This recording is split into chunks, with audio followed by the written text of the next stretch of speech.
O may gusto pang magtanong? Huwag mong sasaktan ang aking anak dahil hindi ako papayag na hindi ka pagbayarin. Tandaan mo yan! Sisiguruhin kong pagsisisihan mo lahat ng iyong kasamaan. Ay, munti ko nang makalimutan. Si Marichoy nga pala ay merong mama at papa. Kaya naman hindi siya mapapano. Samantalang ako, walang nagmamay-ari. Sa totoo lang, ikaw lang naman ang nang-aabuso dito. Sinabihan na kita kanina, kaya kung pwede lang, huwag ka na makialam dito. O kaya, ang mabuti pa siguro, pagsabihan mo na lang si Juan Miguel na maging lalaki at panagutan niya ang ginawa niya sa akin. Ay, utang na loob. Hindi papayag si Juan Miguel na kumagat sa bita. Tama na, Imposible hindi yan. mo pala makakatulong sa akin. Si Marichoy na lang ang kakausapin ko. Dahil isa siyang tapat na kaibigan. Sigurado makikipaghiwalay siya kay Juan Miguel bago pa siya maoperahan. Julia, pakiusap lang. Huwag mo gawin niya sa aming anak. Alam mong wala kang mapapala. Ano ka mo? Wala nang pakialam si Marichoy kay Juan Miguel. Babalik siya sa akin para maging responsabling ama sa anak ko, mapagmahal na asawa sa akin, at yun ang kailangan ko. Walang ginawang kasalanan sa'yo si Marichoy. Sa katunayan, lagi kanyang pinaniniwalaan. Kung ganun, may maganda ako iaalok sa inyo, Ma'am Cecilia. Wala akong sasabihin kay Marichoy, pero kumbinsihin niyo si Juan Miguel na panagutan ang ginawa niya sa akin.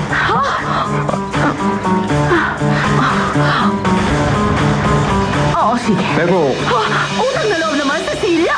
Hindi ka dapat makipagkasundo sa walang kwentang babaeng yan. Mabuti kung ganun, mananahimik ako, kapalit ng pagkumbinsi niyo kay Juan Miguel. Magandang hapon. Aasahan kong tutuparin ninyo ang sinabi niyo sa akin. Ano? Hindi pwedeng... hindi ka dapat nakipagkasundo sa kanya, Cecilia. Nakahanda akong gawin ang lahat para sa anak ko, Patricio. Kahit ano, kahit kailan.